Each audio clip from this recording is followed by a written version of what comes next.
The point of marriage is that marriage affords us the amazing opportunity to practice and experience doing something that causes us to become more fully human, and that is the practice of selfless loving. The reason that we were called to be with each other is to learn how to get outside of each other, to give ourselves for another, not to just get something for ourselves, even though we believe that God will bless that and give us something. Paul uses this interesting Greek word, hupotasso, to talk about this kind of loving. It's found in relationships that he talks about in Ephesians chapter 5. He actually says, between one another in the church, you need to hupotasso each other. And that's what you bring into marriage. You hupotasso. Women, you hupotasso your husbands. Husbands, you hupotasso your wives. The word hupotasso, let's read it. It's here in Ephesians chapter 5. Submit, Paul writes. That's the word. Hupotasso. Hupotasso to one another out of reverence for Christ. And then he says to the wives, wives, you hupotasso to your husbands by looking at them as unto the Lord. He begins to describe how a woman should respect, which oftentimes you ladies know takes great faith.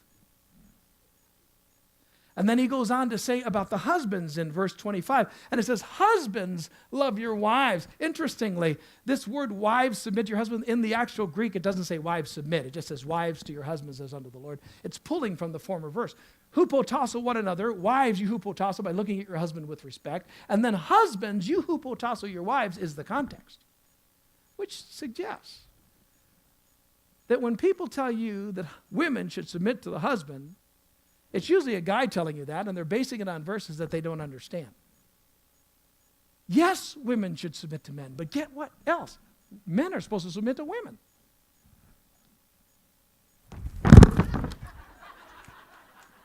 My God, what did that man just say? What I just said is that most biblical counseling is foolishness in this regard. We're all supposed to submit to each other. We're to submit to each other. The idea of hupotasso, which is so interesting, the word actually means this. It means to rank yourself under for the purpose of lifting. If I hupotasso this little thing up here, this stand, as I go underneath it and I lift it, this is hupotasso. What he's really saying is to one another in relationships, enter the relationship with a bowed heart to lift the person.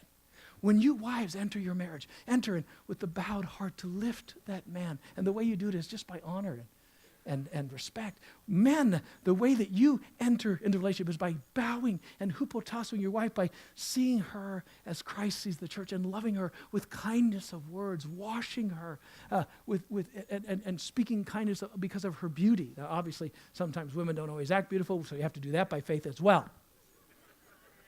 Don't shout me down because I'm preaching real good now. The point is that hupotasso, this whole idea of hupotasso, of submitting and giving to one another, it implies focus. It implies celebration. It implies enjoyment. It implies a pouring out of energy. And the problem is that oftentimes we do the exact opposite. We take each other for granted. We kind of own each other, and we get sloppy with each other. Sadly, we tend to do that with the people that are closest to us the fastest.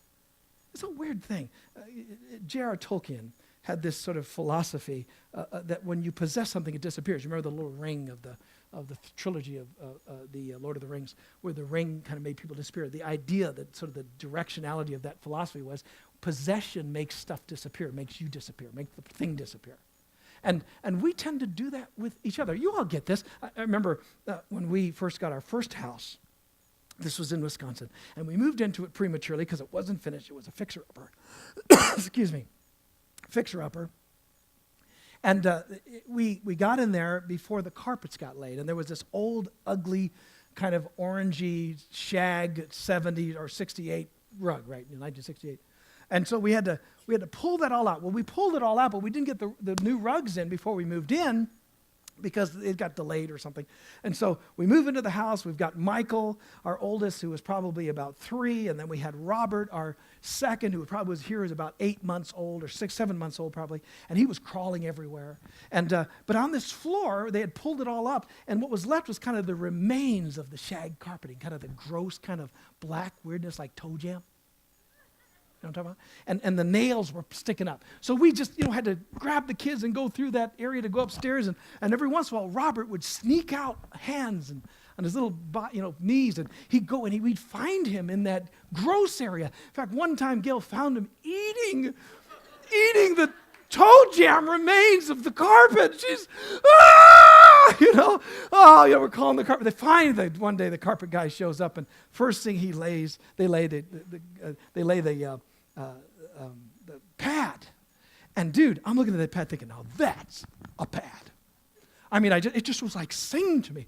Here I am, I'm the pad, right? And then they put the carpet down, and that nap, I'm telling you, it was 4 feet high. So the nap was really high, and I'm thinking, this is amazing. And when I walked in, I'm not kidding, it was almost as if the carpet was singing to me. It was almost as if I couldn't not look at it. It was just there. And I went upstairs. Next morning, I came down, I peeked over the banister.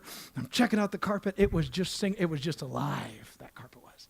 And then after a few days, and a few weeks, and a few months, I stopped noticing it. You know why?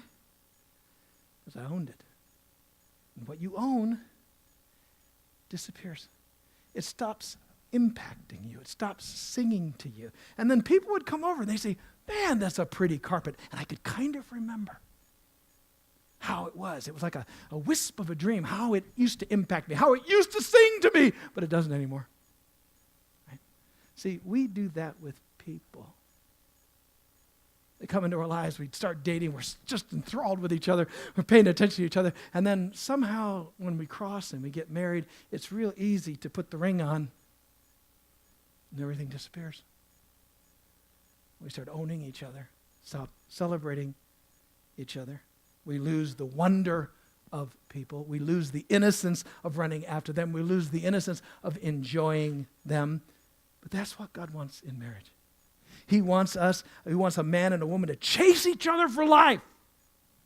We're supposed to represent, Paul says the sacrament of marriage is to represent how God chases the church and how the church runs at God. And this dance of love we're supposed to express in our marriages, where we're serving and loving and caring and expressing kindness, and we're trying to outgive and romance each other with winks and hugs and smiles and cups of coffee and holding hands and surprise texts and secret whispers and goodnight kisses and snuggling.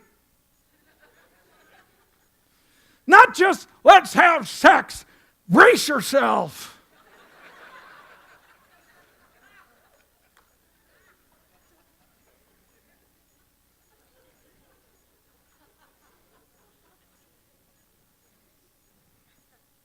So many marriages are unfriendly. It's not that we don't know how to be friendly. We know how to be friendly. All of us do. It's that we limit the discipline of friendliness to people that we meet that are new. You know, that discipline of friendliness. There you are, and great to see you, and a smile and a gesture of openness. It's a discipline. You have to push outside of yourself. And we limit that discipline to meeting new people, to talking to the boss, to talking to a person who might buy the car that we're trying to sell, our used car, and we're calling them, oh, I'm so glad to hear from you. Oh, so you are interested in the car. See, we're really nice to those people, but we're cruel to the spouse or cruel to the kids. You know why? I think it's not that we don't know the discipline of kindness. It's that we only use the discipline of kindness for the infrequent other. And all I'm simply suggesting is, what if we didn't spend all of our kindness at work? What if we didn't spend all of our kindness on potential clients? What if we didn't spend all of our kindness on strangers, but we save some? We hold back some so that when we pull into the driveway, we walk into the home and we smile. We say to each other, how was your day? How are you doing? You're so freaking cute. Where are those little rugrats? Kindness builds relationships. And the reality is, the marriage relationship in God's economy is the most important outside of ours with Him.